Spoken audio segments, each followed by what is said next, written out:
Olá, gente. Hoje no nosso bate-papo com o Dr. Pedro, nós vamos comentar sobre um item muito importante, que é a associação, né, do COVID com sintomas auditivos. Isso há muito tempo, desde o início da pandemia, a gente já vinha observando um aumento desses sintomas, a incidência desses sintomas dos pacientes com COVID, seja na fase precoce ou até na fase tardia da doença. E com o passar dos anos, né, a gente foi observando que realmente há uma correlação entre o COVID e o aumento na incidência de sintomas auditivos dos pacientes, né?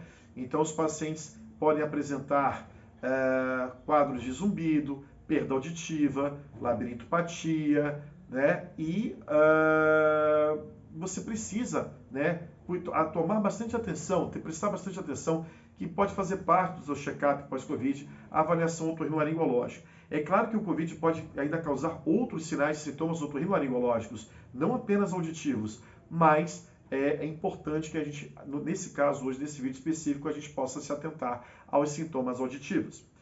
Os sintomas podem, no caso de zumbido, né, quais seriam os mecanismos, né, para zumbido, para perda de audição? Pode ser uma perda de audição progressiva, pode ser uma perda de audição súbita, né? Em alguns pacientes têm o que a gente chama de surdez súbita, os pacientes com labirintopatia.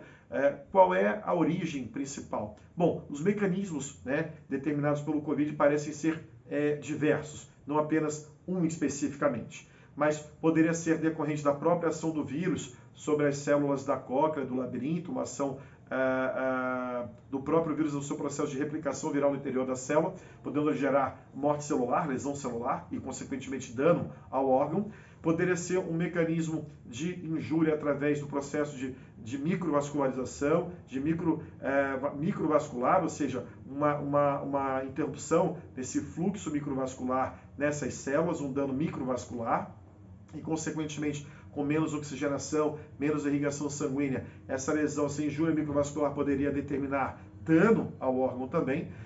Em alguns casos, pacientes que ficaram internados por longo período, em UTI, por exemplo, né, e que acabaram passando por processo de pneumonia, intubação, consequentemente submetidos a tratamentos com alguns antibióticos ototóxicos, também podem apresentar sintomas auditivos, indiretamente decorrentes do COVID, né, pela própria questão de uso de algumas medicações que podem ter potencial ototóxico, né?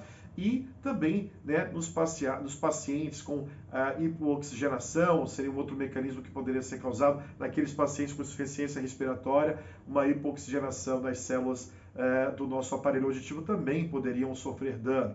Ou seja, como a gente pode perceber, né, os mecanismos são inúmeros. Processo inflamatório sistêmico, né, o COVID, em alguns casos, com a capacidade de deflagrar uma resposta inflamatória sistêmica no organismo, também poderia causar certo dano ao nosso aparelho auditivo, nosso aparelho vestibular, nosso aparelho do equilíbrio. Então a gente precisa entender que a nossa cóclea, o nosso labirinto, ele é muito frágil, ele é um sistema muito frágil, as células são muito sensíveis. E aí, através dessas inúmeras possibilidades de dano, os pacientes podem apresentar esses sintomas. O que é importante é que o paciente que teve o COVID e que faça uma avaliação audiológica, né? Em alguns casos, você pode identificar também a presença do aumento da pressão endolifática, em alguns casos, pacientes com COVID, decorrente desses danos, todos esses mecanismos já mencionados, e, consequentemente, você fazendo o tratamento clínico e o correto diagnóstico e acompanhamento pode até prevenir, né, ou minimizar esses danos e, consequentemente, proporcionar ao paciente uma maior prevenção, né, da possibilidade de perda auditiva. Claro que em alguns casos, por exemplo, os casos de surdez súbita, o tratamento é imediato, ele precisa ser feito imediatamente, já que o prognóstico vai depender diretamente do momento do diagnóstico e do seu tratamento. O que a gente está querendo dizer com isso é que dos pacientes que já tiveram COVID, a presença de sintomas como zumbido, flutuação auditiva, perda auditiva, tontura, merecem uma investigação e um tratamento quanto antes, para que você possa minimizar os danos e, consequentemente, as complicações, tá certo? Fica aqui a dica, né? Se você, por exemplo, teve um quadro de surdez súbita, você acordou repentinamente, por exemplo, sem escutar, ou de repente você perdeu sua audição mesmo, que chama de surdez súbita, essa é uma emergência, uma urgência melhor, otorrinolaringológica. Você precisa atender o seu paciente imediatamente, fazer um diagnóstico imediato e um tratamento precoce para que haja maior chance de recuperação auditiva. Pedro, é possível recuperar completamente a audição numa surdez súbita? Sim. Isso vai depender do grau de dano, da causa, do momento diagnóstico, se foi precoce ou não, do tratamento bem conduzido ou não e da resposta do paciente ao tratamento. Mas em muitos casos, sim, temos a recuperação completa da audição do paciente. Então fica aqui a nossa dica para que você cuide da sua saúde auditiva e faça seu check-up, tá certo? Estamos à disposição de vocês para tirar qualquer dúvida. Estamos à disposição pelo Instagram e também você pode mandar mensagem nos comentários, tá bom? Um beijo grande, tudo de bom, fiquem com Deus. Valeu, tchau, tchau.